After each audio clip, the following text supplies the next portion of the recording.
Hello, friends. Welcome to episode 124 of the Note Coach podcast, Connecting with Your Community.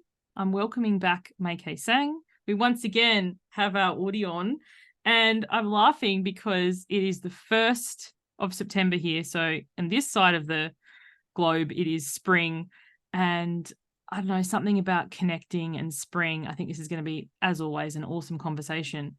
And the reason, or we're going to start with this, is Mai-kee has in her email list cuppa catch-ups. And I notice now, I don't know if you've always done this, so this will be my pure curiosity, client ones versus just, I don't know, just list regular ones.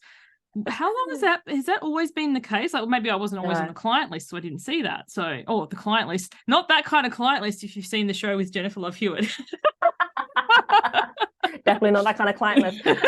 No, that was actually an idea that came about because of a client. I wanted to stay in touch with her, and we wound up having we scheduled an external catch up outside of our working capacity, like once that came to a close. And then she told me, like, do you know what? I think it'd be quite nice. Like, it's nice to reconnect with the people that you've worked with after, a couple of weeks, couple of months. And then she gave me the idea to do a client catch-ups, which is the client-only version of cuppa catch-ups, which we'll define later on in this episode, because for those of you who are like, what is this cuppa catch-up thing? Yeah. we'll talk about it in just a bit. But no, to answer your question, that has not always been the case. Since February 2023, that has become a thing. And to be honest, for a while, I thought I might actually take it off because for the first 2 months were great. And then months 3 and 4, maybe 5, I think like I heard crickets. And the crickets aren't chirping in the background. Otherwise, that would have the perfect sound effects. Of course, they're not performing. Well, they say don't work with children or animals. But then things really started to pick up. So I was like, yeah, this is why sometimes you don't know what season your people are in, and it's not what you think it is most of the time. It's not the story that you concoct in your brain about whether or not people want to talk to you or not. Because when I started teaching how to do this, I have a $9 workshop, by the way, on how to make this your own in your own business. And a couple of my clients, they're a little bit disheartened, like at the very beginning, especially if no one books straight away. And I know it's because they're placing a lot of their own worth, essentially, if no one books or whether they book. So some have, they smashed it straight out of the gate, but others, it's going to take a little while. And so that's when last week, at the time of this recording, I sent out an email to ask how are things going, and if people weren't booking yet, like, here's a couple of things like to help them reframe in case they were starting to feel a bit disheartened.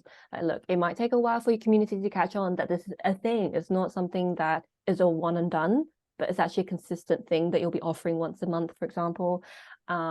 And it's not about you, it's about them and, their own season. And just basically trying not to take it personally, but in the most compassionate way possible. Because I felt that, and I've been doing this for 3.5 years, like the regular cuppa catch-ups. I've been doing it for 3.5 years. I'm just going to interrupt you there for the listeners' sake, because we will just define this, because I'm like, we're going down a rabbit hole that you may or may not follow. So basically, I'll define it, and then you can like addendum. Yes. So Mai-kee has, I hesitate to use the word strategy. I have a lot of loaded stuff when I hear strategy. It makes me kind of shudder inside. Approach, there we go. Has an approach where if you're on her list, once a month, she sends an email. It's called Time for Cuppa Catch-ups, and she allocates time to connect with 3 people from her audience. Now, these cuppa catch-ups, they are not sales calls. They are not pick your brain sessions. They're not free coaching. They're just a chance to connect one-on-one and have a chat with Mai-kee about whatever. And I just think it's a fabulous idea to give back, like to get a chance to speak to the person behind the brand, to so many things. And what's interesting when you look at this connection approach, how people respond to it, because some people would be looking for the catch or the pitch or the nefarious thing, because it is a very unusual strategy. I had to say it again, but it's very unusual because sometimes, there is so many levels between the person and the people. Like, even if you respond to them, like very recently, I responded to an email from somebody I follow who I love, and I knew it was their VA secretary, whoever it was, that wrote back to me. And I don't mind that. I honestly don't mind. But personally, one of my preferences is, and if you ever hear back from somebody who's not me, it will say Team Suze and their name or something. Because, like, I don't know, I find it really gross, because if you speak and connect and in one way and something comes back and the languaging is different and it's obviously not them, I don't know, I find that personally really kind of gross. But anyway, all this to say, once a month, 3 times, 2 options, and if you miss them, then, you know, hopefully you get it next month, and you vary the times, and you even vary, I've noticed, the times that you send the email, because being in Australia, often I'd wake up and be like, oh dang, they're already gone. But sometimes you send them and it's like, whoa, quick, get in. And then also you say, if you've had one in the last 6 months, you know, please give others an opportunity to have that connection. So it's very people have honored that. Yeah. So Oh. what have you got to say? Did I cover it all? Did I miss anything? No, you covered it all. And I think the only thing that I would just kind of to clarify is that the reason why I started to do this in the first place is I've noticed that there are some folks in the industry, understandably, but in my case, it doesn't feel excusable, that the more they grow, the less accessible they become unless you pay X amount to be in their circle or to talk to them, right? Or they're fairly unreachable because they have like a gatekeeper team that you can't speak directly to them unless this and that. And I never wanted to be that kind of business owner, because I've gotten to where I am because of my community, because of my peers. And that's why I wanted to think of a consistent and sustainable way that I could stay connected without compromising my own capacity and boundaries and values either. And so I do make it clear in these invitations that, look, these are like, I set aside 1 hour of my time a month.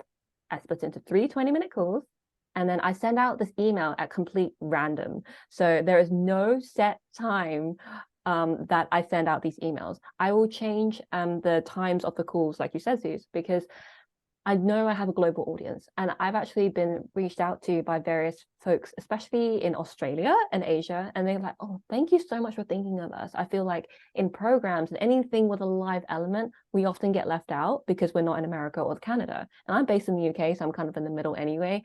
And so I always vary up the times just to keep it as fair as I can. And some people have tried to cheat the system, and I know it's because, of course, they want to connect, and I appreciate that.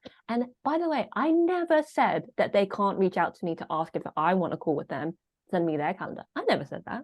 So people are making assumptions here, if that is the case. And some people are like, oh, can I pre-book the next one? I was like, sorry, love, that is not how it works, but I appreciate the enthusiasm. And people do wait.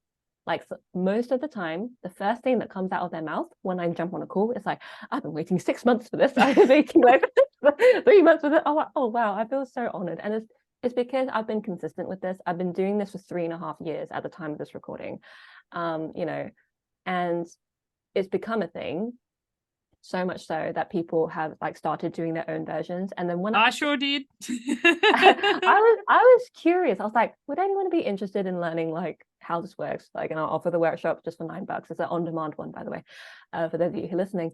And I was like, just reply with the cup emoji, like with the cup of coffee emoji, and suddenly, boom, boom, boom, boom, boom, like loads of these little coffee cup emojis. I was like, oh, people actually want this, cool.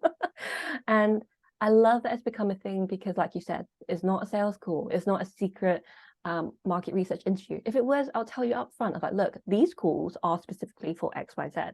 This is for ABC. And I love the diversity of conversations I've had. Most of them actually aren't business at all. It's about pets, it's about plants, it's about our love for puzzles. Or one of my favorites, around Halloween, I took it in turns with the person who I was speaking to, and we were like singing haunting lullabies, the things that like we heard as children that are haunting when we actually know the reasoning behind it as adults, but at the same time it's still so catchy. Well, it's like Ring a Ring a Rosie is about like the Black Plague or whatever, and it's like that's really kind of It's pretty dark. Yeah, like for me, what I sang back was, I'm not going to sing right now, by the way, but if you ever watched the movie Hocus Pocus, the one, it's about 3 witches, and I think I can't even remember the storyline, to be honest, but it was Sarah Jessica Parker who was singing this lullaby to lure children, because I think children have this innocence that we're trying to extract for their youth or something like that. And the song she sings, when I actually look at the lyrics, like, oh, that's actually pretty creepy, but the way she sings it is just so alluring. So well, it's like so what's the one with Shere Khan and that the Jungle Book, the song that the snake sings? It's very alluring, but also creepy. I recently watched that, but can't remember. But all this to say, like, connecting with your community and having that ability that there isn't the gatekeeper and that you can have a conversation about anything. It's like, oh, wow, you're a real human too. Yeah. And I will say a happy side effect is honestly not intentional at all. A lot of the people who I've connected with have become clients. And when folks become clients in my world, they tend to stick around for quite a while. And I like to think that is because like I focus on depth over breadth, because this is not a really scalable thing. If you scale these calls, you either need a team for it or you need to set aside a lot of time for it. And I think because of the intentionality isn't to sell, I think that wouldn't necessarily work so well, on both ends, if that makes sense. And so that's why, again, I kept it small and significant. I've actually got a signpost right here. So for those of you who are watching on YouTube, I've got this little signpost. I think it was actually one of those things that came in a gift box, but I love keeping it nearby, like keep it simple, but significant. And I love seeing this message because this is exactly what it is. It's simple, but it's significant because people get to feel like they matter to you, because they do. And they can feel like how genuine you are when you actually speak to them. And I think this is why this has been so popular over the last 3.5 years. And these calls, I think my record has been 2 minutes, 2 or 3 minutes when I send out this invitation, and they get booked very quickly. And I like to think it's because of a reflection of this consistency, of this genuine wanting, this genuine desire to connect with them because of them. Because people are so much more than their businesses. They are full humans, and there's so much richness that you can't actually access always in a business environment. So having a kind of an in-between between like wanting to connect as humans and wanting to connect with your fellow business owners and so on is a wonderful middle place to be. And this becomes my highlight of the month, to be honest. I love actually connecting with the people who don't always like comment or don't always leave me DMs or don't always reply to my emails, but I love getting to know the people behind it. It's like, oh, I get to know who they are too. It's not just, I was like, oh yes, come to my throne. You can come talk to me now. It's not like that at all. I deign you an entry to my yes, sanctum. enter.